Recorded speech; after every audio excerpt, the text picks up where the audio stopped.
राजस्थान का छोटा सा गांव था नीमदे। यह गांव अपनी सादगी और कठिन जीवन शैली के लिए जाना जाता था। यहाँ धूप बहुत तेज होती थी। गर्मियों में तो जैसे आग बरसती थी। यहाँ की मिट्टी भी प्यासी रहती थी। बारिश के दिनों में भी पानी की कमी महसूस होती थी। इसी गांव में रहती थी कविता। वह एक होशियार और मेहनती लड़की थी। कविता के माँ बाप गरीब थे। उनका जीवन संघर्षों से भरा हुआ था। पिताजी खेतों में काम करते थे। वह दिन रात मेहनत करते थे ताकि परिवार का पेट भर सके। माँ घर का काम करती थी। कविता बहुत चंचल थी। वह हमेशा कुछ नया सीखने की कोशिश करती थी, लेकिन उसका मन पढ़ाई में बहुत लगता था। वह घंटों तक किताबों में डूबी रहती थी। वह स्कूल जाना चाहती थी। उसे पढ़ाई का बहुत शौक था, लेकिन गांव में स्कूल नहीं था। यह उसके लिए बहुत बड़ी समस्या थी।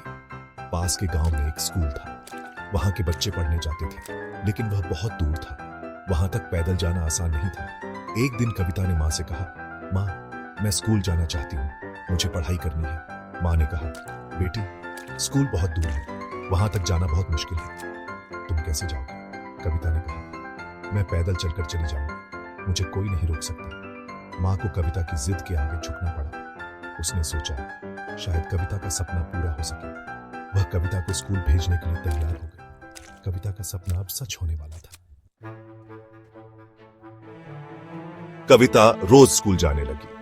वह हर सुबह सूरज उगने से पहले उठती और अपने छोटे से गांव के रास्तों पर चलकर स्कूल जाती। उसे स्कूल जाना बहुत अच्छा लगता था। वहां उसके कई दोस्त थे और वह हमेशा नई चीजें सीखने के लिए उत्साहित रहती थी। वह खूब मन लगाकर पढ़ाई करती थी। हर विषय में उसकी गहरी रुचि थी और वह हमेशा अपने शिक्षकों से सवाल पूछती रहती थी। उसे सभी विषयों में रुचि थी। गणित, विज्ञान, इतिहास, हर विषय में वह सबसे आगे रहती थी।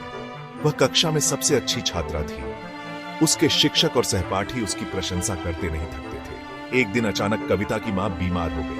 मां की तबीयत इतनी खराब हो गई कि वह बिस्तर से उठ भी नहीं पा रही थी। घर की सारी जिम्मेदारी कविता पर आ गई। उसे घर का सारा काम करना पड़ता था। खाना बनाना, साफ सफाई करना और मां की देखभाल करना। उसे स्कूल जाना छोड़ना पड़ा। वह बहुत दुखी थी। उसे अपने दोस्तों और पढ़ाई की बहुत याद आती थी, लेकिन उसे समझ नहीं आ रहा था कि वह क्या करे। वह अपने भविष्य को लेकर बहुत चिंतित थी। मां की हालत दिन ब दिन बिगड़ती जा रही थी। पिताजी चिंतित थे। घर में पैसे की कमी हो गई थी। इलाज के लिए पैसे जुटाना मुश्किल हो रहा था। कविता ने हिम्मत नहीं हारी। उसने ठान लिया कि वह अपनी मां का इलाज कराएगी। उसने अपने सपनों को ताक पर रखकर मां की सेवा में जुट गई। उसने ठान लिया कि वह अपनी मां का इलाज कराएगी। वह डॉक्टर से मिलने गई और हर संभव मदद की कोशिश करने लगी। कविता ने लोगों के घरों में काम करना शुरू कर दिया। वह सुबह जल्दी उठती और काम पर चली जाती। शाम को देर से घर लौटती। दिन भर काम करने के बाद वह थक जाती थी, लेकिन कविता ने हार नहीं मानी। वह रात को जागकर पढ़ाई करती थी। वह अपने सपनों को पूरा करना चाहती थी। वह जानती थी कि शिक्षा ही उसे गरीबी से बाहर निकाल सकती है। कविता की मेहनत रंग लाई। उसकी मां धीरे धीरे स्वस्थ होने लगी। कविता फिर से स्कूल जाने लगी। वह अपनी पढ़ाई पूरी करना चाहती थी। कविता ने कड़ी मेहनत की और अच्छे नंबरों से परीक्षा पास कर ली। उसकी मेहनत और लगन ने उसे सफलता की ओर अग्रसर किया। वह अपने सपनों को साकार करने के लिए पूरी तरह से समर्पित थी। उसने आगे की पढ़ाई के लिए शहर जाने का फैसला किया। यह निर्णय उसके लिए आसान नहीं था, लेकिन उसने अपने परिवार और गांव के भविष्य के लिए यह कदम उठाया। शहर जाकर उसने एक कॉलेज में दाखिला लिया। वहां उसने नए दोस्त बनाए और अपने ज्ञान को और भी बढ़ाया। कॉलेज का अनुभव उसके जीवन का महत्वपूर्ण हिस्सा बन गया। कॉलेज की पढ़ाई पूरी करने के बाद कविता को एक अच्छी नौकरी मिल गई।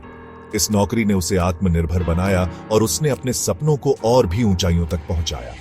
उसने अपने परिवार की आर्थिक स्थिति सुधार ली। अब उसका परिवार भी खुशहाल जीवन जी रहा था और उनके जीवन में स्थिरता आ गई थी।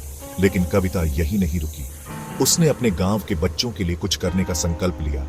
उसने अपने गांव लौटकर एक स्कूल खोला। यह स्कूल गांव के बच्चों के लिए एक नई उम्मीद लेकर आया। वह चाहती थी कि उसके गांव के बच्चों को शिक्षा से वंचित न रहना पड़े। उसकी इस पहल ने गांव के बच्चों के जीवन में एक नया मोड़ ला दिया। कविता की कहानी प्रेरणा देती है कि अगर इंसान ठान ले तो कुछ भी असंभव नहीं है। उसकी दृढ़ता और समर्पण ने उसे और उसके गांव को एक नई दिशा दी।